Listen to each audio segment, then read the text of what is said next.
हमके घुमा दी बाबा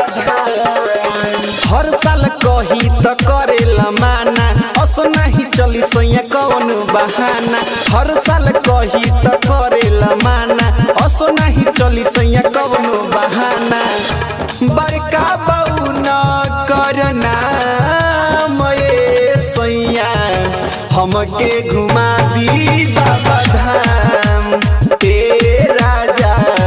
हमके घुमा दी बाबा धाम बाबा धाम नेहा रिकॉर्डिंग स्टूडियो चकिया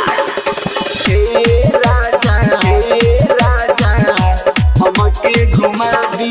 बाबा धाम गेरुआ कलर एगो कि नदी न सारी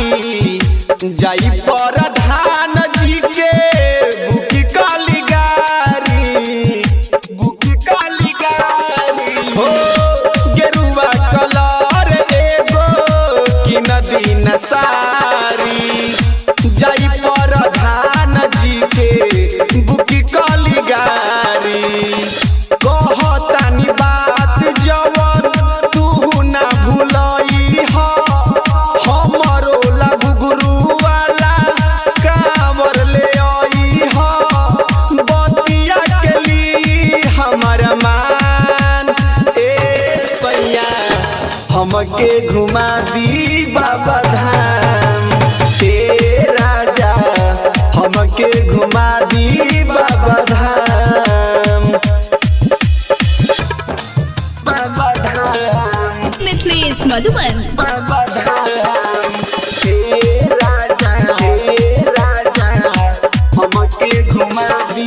बाबा धाम छोड़ दी जीद चली करे दरसनावा मानली बात ब्रिज मोहन सजानावा छोड़ दी जीद चली करे दरसनावा मानली बात ब्रिज मोहन सजानावा रहिया में बाजी खूबे बलबम के गाना बिट्टू बवाली भइले बाबा के दीवाना जलवा चढ़ाइब सुबह शाम ए सैया हमके घुमा दी बाबा धाम ए राजा